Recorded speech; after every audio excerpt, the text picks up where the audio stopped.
AITA for refusing to let my dad walk me down the aisle after I found out he's been lying to me for 10 years. I, 28F, am getting married this fall to my fiancé, Liam, 30M, who I've been with for 6 years. We met at work, became friends, and eventually fell in love. He's kind, emotionally intelligent, and has been my rock through a lot, including some very complicated family stuff, which brings me to the issue at hand. I'm the only child of my dad, 56M. And my late mom, who passed away when I was 17. My mom was my best friend. She was warm, artistic, a little scatterbrained but deeply loving. She died of breast cancer after battling it for 3 years. Her death shattered me. I went through a long period of depression and therapy. My dad did what he could, I guess. He was a very stoic kind of person, military background, emotionally distant, but he provided and made sure I was physically okay. We didn't talk much about emotions, especially grief. After my mom died, I started noticing weird things. Some photo albums went missing. A few family friends drifted away and stopped visiting. I once overheard my dad arguing with my maternal grandmother, who lived out of state and rarely came around after the funeral.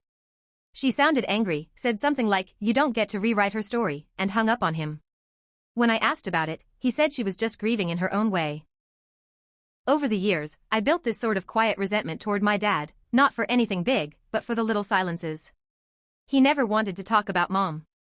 He packed away all her things within a month of her passing.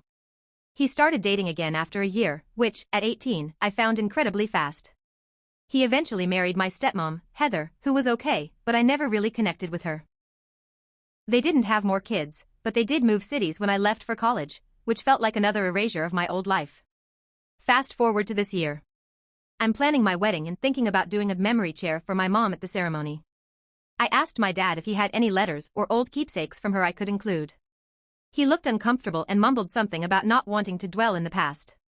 That struck me as odd. Again, he's always been this way. But it annoyed me more than usual.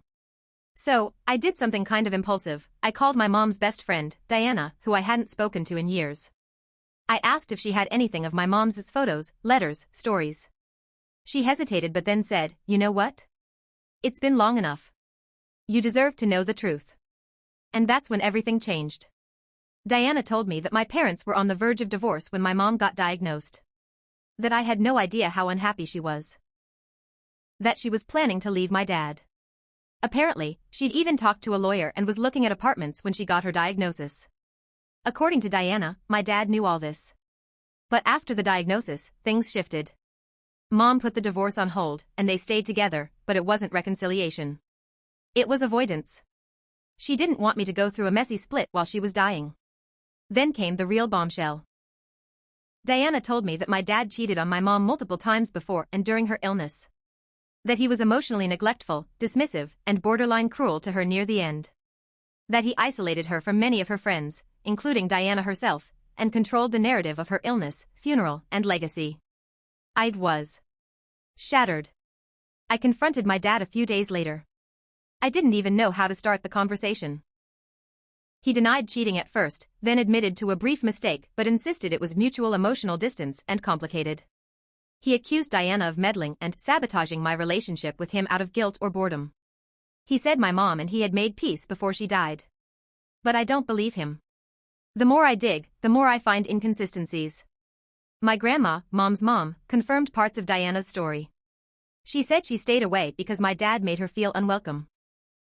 She told me she still has letters my mom wrote during her last year, but she wanted to wait until I was ready to read them. I haven't asked for them yet. I'm scared of what they'll say. So here's where the actual AITA question comes in. My dad has always assumed he'd walk me down the aisle. It's just been an unspoken thing. I didn't question it until now. After learning all this, I don't feel like I want him in that role anymore. That moment is sacred to me. I want it to feel meaningful. And frankly, I don't think I can look at him the same way again. I told him this last week. He lost it. He called me ungrateful, manipulated, brainwashed by bitter old women. He accused me of humiliating him in front of the family. He said he paid for my college, helped with our down payment, and now I'm erasing him the same way I'm accusing him of erasing my mom. Some of my family, especially from his side, are backing him. They say I'm dredging up the past, that I don't know the whole story, that people are complicated. My stepmom said I'm punishing him for being imperfect. But others, like my mom's sister and even Liam, say it's my wedding and my choice. That if this moment doesn't feel right, I shouldn't force it. I've suggested alternatives. He could give a speech at the reception, or we could do a first dance instead. But he says none of that matters if I'm taking away the one father-daughter moment that counts.